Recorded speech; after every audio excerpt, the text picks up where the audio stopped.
Russia says it does not recognize Hague Court amid reports of arrest warrants. Here's a summary of the article.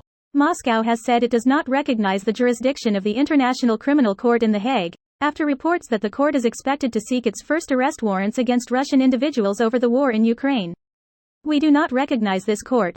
We do not recognize its jurisdiction," Vladimir Putin's spokesperson, Dmitry Peskov, told journalists in Moscow on Tuesday morning.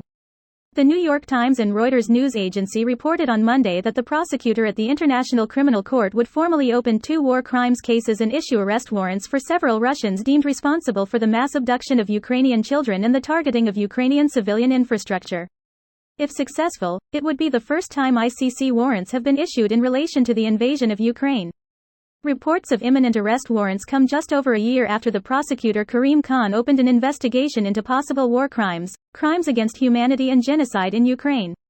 Russia denies deliberately harming civilians, but its defense ministry has claimed to have targeted Ukraine's energy infrastructure. In March last year, Russia left the Council of Europe, the continent's leading human rights watchdog, preempting an expected expulsion over its attack on Ukraine. This post received a score of 25,000, with an upvote ratio of 94%. Here are the top comments in response to this article. The problem is there are lots of countries that are not ICC members, including China, India, Russia, and the United States. Funny how many are on the permanent UN Security Council. The same reason they're on the council is why they're not members. Their nukes prevent other countries from forcing their compliance.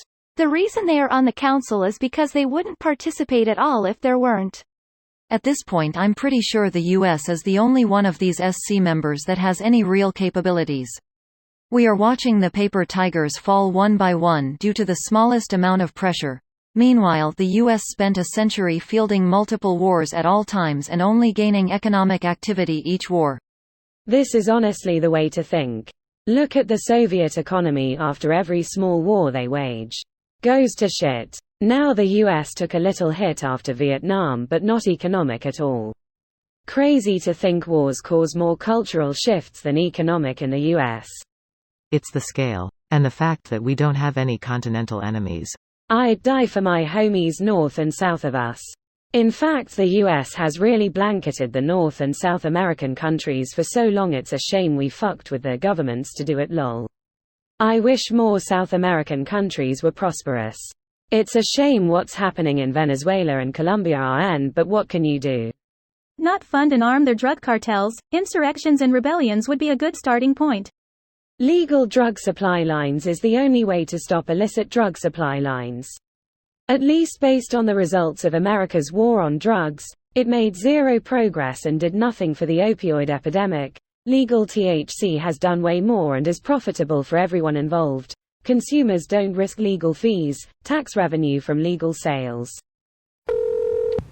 Points completely moot anyway.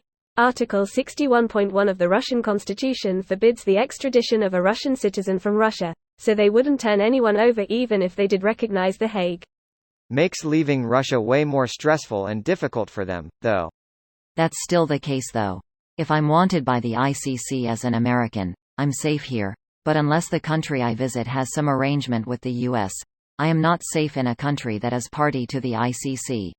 The US has not only said they'd ignore The Hague, they've said they would retaliate if a citizen came under scrutiny. You'd be safe anywhere pretty much. Greater than you'd be safe anywhere pretty much. I think it depends. If it's Admiral such and wanted for some sanctioned US business, yay sure. If it's Joe Schmoe cosplaying a warlord in Africa, probably not. This video was automatically created by Reddit to speech.